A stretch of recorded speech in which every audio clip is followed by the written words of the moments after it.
Hi, I'm Mayor David Black. It's that time of the year when many use fireworks to celebrate our great nation's birthday. It's also important that safety and caution are used. We'll give you some tips.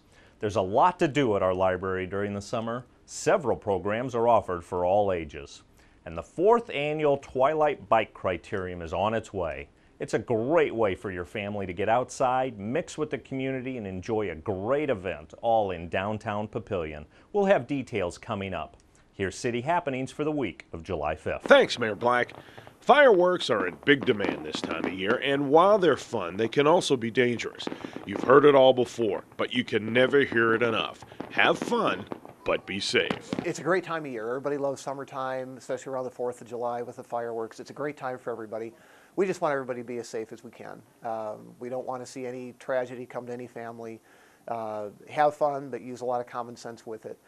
This year, for a change, the Nebraska state legislature made a little change in state law that allowed a little bit wider range of fireworks in this year. So we'll see less people traveling to Iowa, Missouri, Kansas to buy fireworks to bring them back into Nebraska, because a lot of those are legal in the state now. Doesn't mean they're any more dangerous. It just means they opened it up a little bit and kind of caught up with the times. So there's a little bit wider variety of fireworks available, probably some fireworks that people hadn't seen before. So that just means, from our perspective, that people are going to need to be a little bit more careful. Make sure that you use those safety measures that you've always been used to. Have water nearby. You have adults light the fireworks and let the kids watch them. And probably most importantly, don't mix the fireworks up. A lot of people like to string different types of fireworks together. Usually a bad idea. You know, just light them individually, let them go off, and then approach the area. It takes a fair amount of concentration when you're working with fireworks. It's easy to light one and then light the one next to it and forget about the first one you lit, because a lot of people like to light those strings. So really concentrate on what you're doing, which, when we talk about concentration and fireworks, that kind of rules out alcohol, because that'll affect the concentration. So just like everybody uses a designated driver nowadays, use a designated lighter for somebody running the fireworks. Somebody who's going to have a clear mind and be aware of everything that's going on. Let them refrain from alcohol while the fireworks are going on, and everybody will be that much safer. The Sump Library offers something for everyone all summer long. Check out these great programs. We have a craft day every Tuesday. We call it Catch of the Day Crafts, and we've been getting a good turnout for that. And we have, every Wednesday, we have what we call a book bunch for 2 different age groups, and the kids can come to the library and just relax, eat pretzels and drink lemonade, and a librarian will be reading a book to them. They don't have to do anything. We have parties. We had a Shark Zone party last week that was a lot of fun. We're going to have an all-wet party later on this summer. We're going to have the chess. We have chess every Saturday in the library, and from 10 to 12, we welcome all ages, all skill levels. Adults could even come with that too. And we have a gentleman, Bob Woodworth, who's a very good chess player from Ralston, and he's kind of sitting in as sort of a mentor, and if anybody has questions or anything, he's there to help.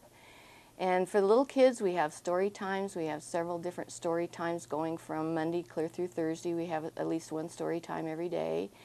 And I've got my teen volunteers again this summer. Got about 40 teens that are working with me now to help the kids with when they sign up for summer reading program and with the different prizes. We have teen programs as well. We have our ongoing teen book group every Thursday from 4 to 5.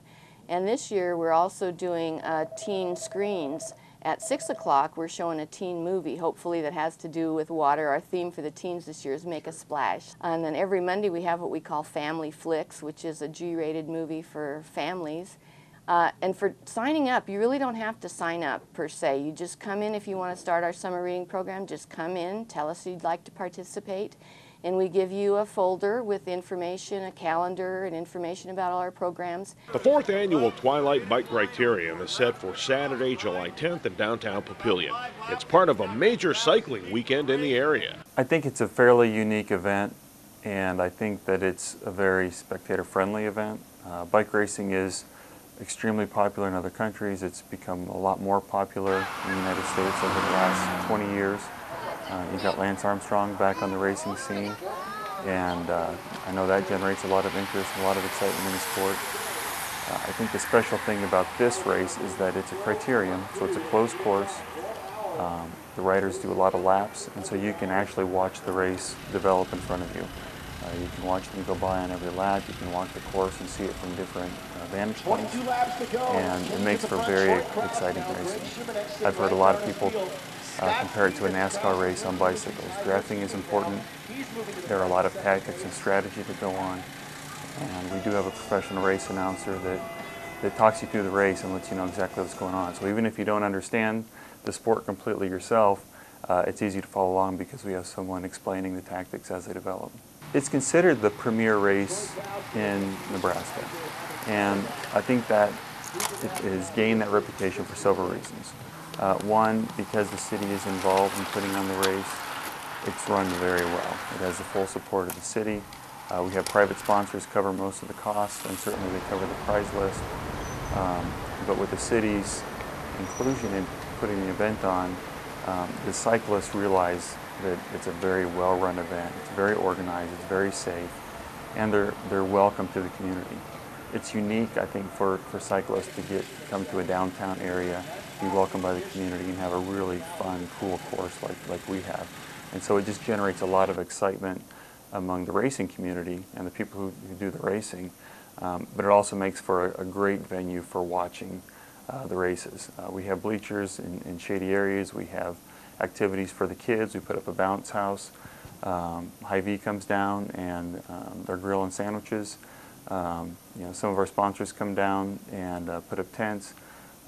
We have some, every year we have some wellness providers, such as chiropractors, physical therapists, masseuses, that sort of thing. And so we try to make it an atmosphere where you can come down, watch the racing, but have lots of other things to do as well, and have, you know, something fun for your kids to do, so you're not having to worry about that. Don't forget our upcoming Sumter Amphitheater schedule. Go to www.sumter.org for events, dates, and times. We have 3 national acts coming in July and August. We also have the Papillion Market Fair in City Park every Wednesday from 5 to 8 p.m. Now, for more about Papillion, go to www.papillion.org or just call the Mayor's Hotline at 827-1111. Thanks for watching.